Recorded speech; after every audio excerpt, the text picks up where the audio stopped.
Ayan, so for today's video nga, birthday ng aming baby Kuya Mabi. And of course, dahil birthday niya, ay mag-staycation kami. Ayan na nga, papunta na kami sa aming pupuntahan.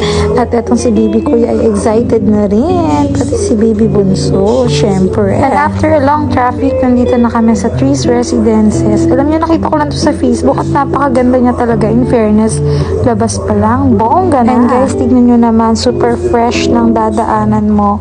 Itong highway nila ay sobrang ganda, very scenic talaga. Kita nyo naman, di ba? O, yan. Enjoy na enjoy sa paglalakad ng aking mga boy. Of course, fast forward, nandito na nga kami sa aming Tower 17 Unit 120. And I'm so excited na ang sabi kasi dun sa Facebook, napakaganda daw talaga nito. So, and guys, tingnan nyo, hindi nga nagkamali ang chika dahil napakaganda nga talaga nitong condo tales na to.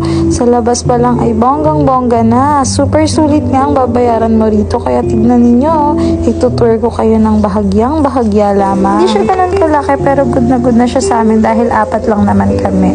So kung makikita ninyo, ayun yung sala and nandun naman yung kwarto pero swak na swak sa amin. Tignan nyo ang aking baby Bunso.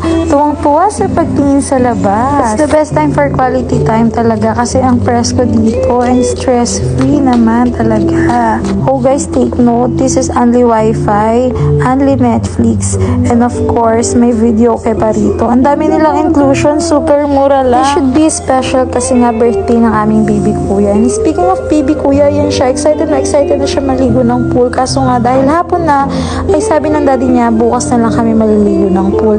Kaya nag-decide kami na pumunta muna sa mall para mamili ng kanyang mga handa. And since dalawa nga lang kami ni daddy ang kakain, so hindi ganun karami ang bibilihin namin. Pero hindi ko ba alam bakit siya nagturo dito sa massage at gustong-gusto niya raw. And bago nga yun, nagpunta muna kami dito at nakakita nga si Mabi na nakakatakot na. Hindi ko alam kung ano nangyari. At pinaprank ko siya na kunwari kinuha ako. And biniligan niya ako.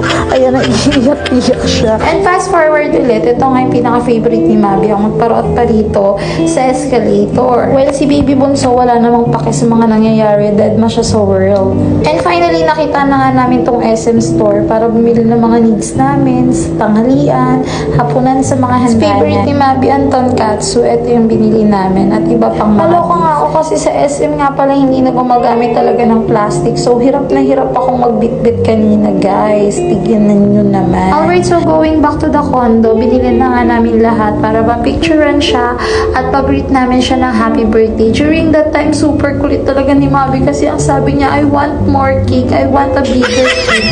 Pero dahil nga wala namang kakain, ay yung smaller cake lang yung binili namin. Isa pa nga sa problema namin ay paano namin may uuwi ang lahat ng aming pinamili.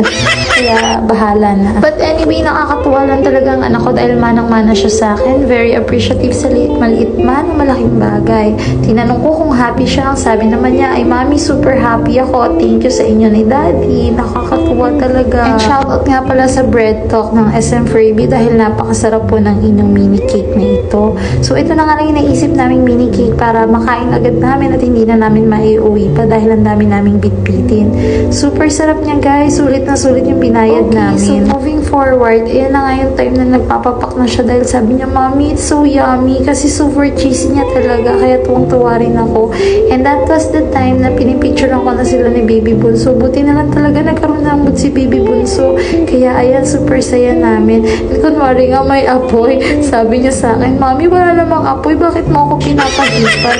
Tawa-tawa talaga kami ng daddy niya. Happy birthday, Kuya! Super saya kami kasi napakabuti mong baby, Kuya. All I pray na sundin ang kalooban ng Lord at samahan ka ni Lord. We love you so much, baby Kuya and baby Bunso.